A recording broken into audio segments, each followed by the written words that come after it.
धन्यवाद अध्यक्ष जी। ओके। अध्यक्ष जी, मैं अपनी बात को शुरू करने से पहले, क्योंकि राजकुमार भी इस बात को कह रहे थे, ये 2 अप्रैल का दिन विशेष है सर। मैं जेल में था सहारनपुर, 2 अप्रैल 2018 को आंदोलन हुआ, 13 नौजवानों ने शहीदगी दी सर। मैं उनको नमन करता हूं सर। और आज फिर 2 अप्रैल है, एक और शहीदगी की तैयारी लग रही है। तो मैं उन क्रांतिकारियों को भी आज याद करता हूं जिन्होंने, मुस्लिम क्रांतिकारी जिन्होंने देश की आजादी में योगदान दिया। सर, अंदाजे जमाना कहता है कि मौज हवा रुख बदलेंगी, अंगारों से गुलशन फूटेगा, शबनम से सरारे निकलेंगी। वक्फ संशोधन विधेयक 2024 संवैधानिक मूल्य एवं सांप्रदायिक सौहार्द के लिए गंभीर खतरा है। वक्फ संशोधन विधेयक 2024 संवैधानिक अधिकारों, विधिक सिद्धांतों और धार्मिक स्वतंत्रता पर गंभीर आघात है। विधेयक वक्फ प्रबंधन को कुशल और प्रभावी बनाने का दावा करता है, लेकिन इसके 44 संशोधन इन वादों को पूरा करने में असफल है। हमारा मानना है कि इस संशोधन से स्पष्टता, साक्ष्य और मूल कारण विश्लेषण का अभाव होगा। पूर्व संशोधनों का मूल्यांकन नहीं होगा, हितधारकों से परामर्श की पारदर्शिता नहीं होगी, मौलिक अधिकार का उल्लंघन होगा। Article 13, article 14, article 25, article 26, article 50, article 300 सर्वोच्च न्यायालय के निर्णय, स्थापित कानून और इस्लामी सिद्धांत और संविधान की भावना का उल्लंघन होगा।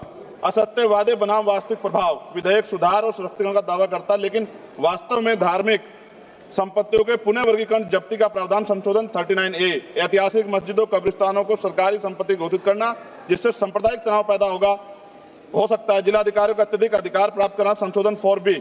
जिलाधिकारी सर सरकार के होते हैं, वो सरकार के हिसाब से काम होते हैं। यहाँ जितने MP बैठे हैं विपक्ष के, इनसे पूछ के देखो कि इनके जिले में क्या हाल है। इनका जिलाधिकारी सुनता नहीं सुनता, MP बैठे हैं, पूछ के देखो विपक्ष के, आपको पता लग जाएगा। सर, धार्मिक विशेषज्ञता या समुदाय की सलाह के बिना निर्णयों से संपत्ति विवाद और विश्वास की कमी उत्पन्न होगी। ट्रिब्यूनल की शक्ति कमजोर करना और मुस्लिम प्रतिनिधित्व हटाना, संशोधन 10B। धार्मिक कानून की त्रुटिपूर्ण व्याख्या और पक्षपाती निर्णय, दानकर्ता इच्छा की उपेक्षा व धार्मिक स्वतंत्रता का हनन, संशोधन 5A। दानकर्ता द्वारा समर्थन वापरना, जिससे सामुदायिक संस्था कमजोर हुई। गैर मुस्लिमों द्वारा स्थापित वक्फ सुरक्षा समाप्त करना, संशोधन 104 की समाप्ति।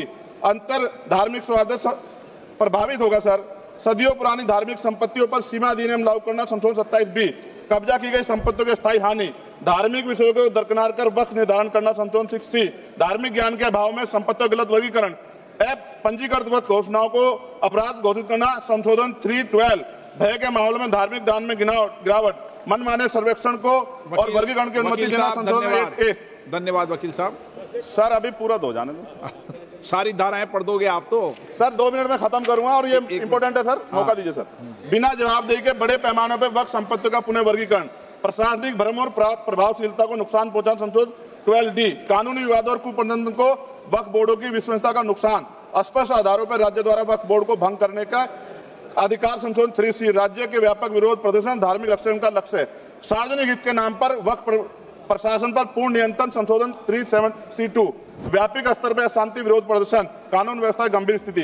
सर, सरकार के उद्देश्य से नजर आता है मुस्लिम समुदाय के योगदानों पर नियंत्रण स्थापित करना, मुसलमानों को उनकी वक्फ संपत्ति वंचित करना, वक्फ स्थापित करने के अधिकार पर प्रतिबंध लगाना, वाकिफ और मुतवल्ली की इस्लामी परिवर्तन करना। इस विधेयक को वर्तमान रूप से स्वीकार करें और समावेशी परामर्श, कानून स्पष्टता, संवैधानिक धार्मिक सुरक्षा सुनिश्चित करें। सर, ये तो बिल पे था सर, क्योंकि आप कहते हैं बिल पे बोलना चाहिए 2 दिन नहीं, लेकिन सर मैं सुबह से सुन रहा हूं सर 2-3 चीजें बोलूंगा सर। जो विद्वान सरकार मुसलमानों की कितनी हितैषी है सर, कुछ कह रहे हैं?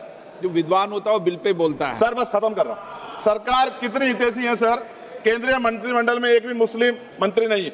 सच तो यह है कि अभी ईद पे नमाज पढ़ने के लिए भी नए नियम बनाए गए, और जो नमाज पढ़ रहे थे उनके पीछे पुलिस कर्मचारी लाठी लेकर खड़ा था, मैंने खुद देखा सर।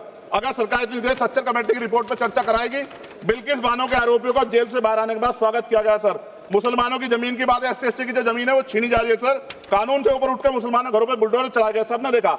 सुरक्षा की बात करते हैं, लिंचिंग की गई, मुसलमान मारे गए सर।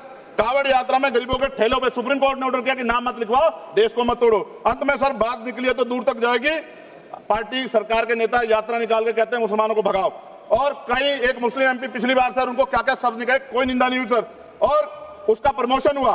और कभी आपके नेता कहते हैं सरकार गोली मारो, और आप हिंदू राष्ट्र की बात करते हैं सर। मेरा यह कहना है सर, मैं इसका पुरजोर विरोध करता हूं और अपनी एक शायरी के साथ खत्म करूंगा। तो बहुत सुनी मैंने आज दोनों तरफ, जब तक ना बदले जालिम हुकूमत का मिजाज, एहतजाज एहतजाज एहतजाज, और ये तब तक रहेगा जब तक सर अपनी सरकार सोच नहीं होती। धन्यवाद सर।